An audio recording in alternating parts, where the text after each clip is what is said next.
काशीपुर शहीद मुकेश पूरे सैन्य सम्मान के साथ पंचतत्व में विलीन। अरुणाचल प्रदेश में बीते 3 दिन पूर्व शहीद हुए काशीपुर के जवान का आज पूरे सैन्य सम्मान के साथ अंतिम संस्कार किया गया। इस मौके पर प्रदेश सरकार की तरफ से कैबिनेट मंत्री अरविंद पांडे और यशपाल आर्य ने शहीद को श्रद्धासुमन अर्पित किए। शहीद के शव को उनके पुत्र ने मुखाग्नि दी। दरअसल मुकेश पुत्र स्वर्गीय ओम प्रकाश मूल रूप से पड़ोसी राज्य उत्तर प्रदेश के जिला मुरादाबाद के थाना डिलारी के ग्राम गखरपुर के रहने वाले थे और पिछले 10 वर्षों से काशीपुर ग्राम नंदरामपुर में मकान बनाकर रहने लगे थे। इसी गांव में उनकी ससुराल भी है। मुकेश 9 कुमाऊं रेजिमेंट में हवलदार के पद पर कार्यरत थे तथा पिछले 3 साल से मुकेश अरुणाचल प्रदेश के बोमडिला में तैनात थे। बीते 3 दिन पूर्व रविवार दोपहर करीब 3 बजे यूनिट के अधिकारियों ने मुकेश के बड़े पुत्र विशाल कुमार को मुकेश की शहादत की खबर दी। मुकेश की शहादत की सूचना मिलते ही गांव में मातम पसर गया। हवलदार मुकेश का पार्थिव शरीर आज सुबह तड़के एम्बुलेंस के जरिए काशीपुर पहुंचा, जहां से शहीद के पार्थिव शरीर को गाड़ी में रखकर सैन्य वाहन के साथ सब यात्रा के रूप में उसके नंदरामपुर स्थित घर लाया गया। रास्ते में शहीद की शव यात्रा में भारी जनसमूह उमड़ पड़ा। जैसे ही शहीद मुकेश का शव यात्रा के रूप में उसके घर पहुंचा तो वहां मौजूद शहीद के परिवार में कोहराम मच गया। वहां मौजूद सभी की आंखें नम हो गईं। शहीद की शव यात्रा में ताबूत में रखे उसके शव को प्रदेश सरकार के कैबिनेट मंत्री अरविंद पांडे और पूर्व सांसद बलराज पासी ने पहुंचकर कंधा दिया। इस मौके पर कैबिनेट मंत्री और भाजपा विधानसभा के विधायक यशपाल आर्य भी मौजूद रहे। मृतक के परिवार में पत्नी नीलम और 2 बेटे विशाल 18 वर्षीय एवं ऋषभ 15 वर्षीय हैं। उसके भाई मुनेश कुमार का रानीखेत में निजी व्यवसाय है, जबकि दोनों बहनें बबली और कविता विवाहित हैं।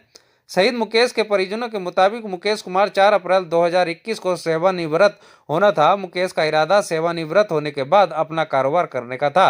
मुकेश की इच्छा थी कि उनके दोनों बेटे बेहतर शिक्षा ग्रहण कर प्रशासनिक सेवा में जाकर देश सेवा करें। उनके पिता ओम प्रकाश भी रानीखेत कैंट छावनी में सेवानिवृत्त हुए थे और 3 साल पूर्व ही मुकेश के पिता का निधन हुआ था। सरकार की तरफ से शव यात्रा में शामिल हुए कैबिनेट मंत्री अरविंद पांडे और यशपाल आर्य ने शहीद के शव पर पुष्प चक्र अर्पित कर श्रद्धांजलि दी। ये हमारे बहनोई थे और 9 कुमाऊं रेजिमेंट में ये हवलदार की पोस्ट पर थे, जिनकी पोस्टिंग अरुणाचल बोमडिला में थी और 3 साल इनके पूरे होने वाले थे। अप्रैल में इनके रिटायरमेंट था और जनवरी में छुट्टी आने वाले थे और वहीं पर ये शहीद हो गए। इन्होंने अपनी शहादत दी, देश के नाम अपनी ज़िंदगी कुर्बान करी। और पार्थिव शरीर आज सुबह 5 बजे करीब अपने काशीपुर में पहुंच गया और क्रिया का कार्यक्रम जो भी है क्रिया आज चल रहा है प्रोग्राम उसका। काशीपुर के लाल मुकेश जी आज देश के लिए शहीद हुए हैं। मैं सबसे पहले अपनी श्रद्धांजलि अर्पित करता हूं और भगवान से प्रार्थना करता हूं कि उनको अपने शरणों में स्थान दे। और इतना बड़ा संकट परिवार पे आया है, भगवान इस परिवार को हिम्मत दे, साहस दे, ताकि इस दुख की घड़ी से वो निकल सके। मैं अपने मुख्यमंत्री जी के प्रतिनिधि के तौर पे यहाँ आया हूँ। मैं परिवार को विश्वास दिलाना चाहता हूँ कि शहीद परिवार के साथ हर कदम पे सरकार उनके साथ खड़ी है। मैं विश्वास दिलाना चाहता हूँ। देखिए, आज शहीद मुकेश कुमार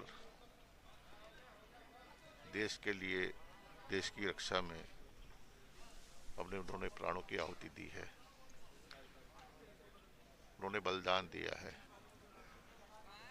और हम सब मिलकर उनको श्रद्धांजलि के पुष्प अर्पित करना चाहते हैं।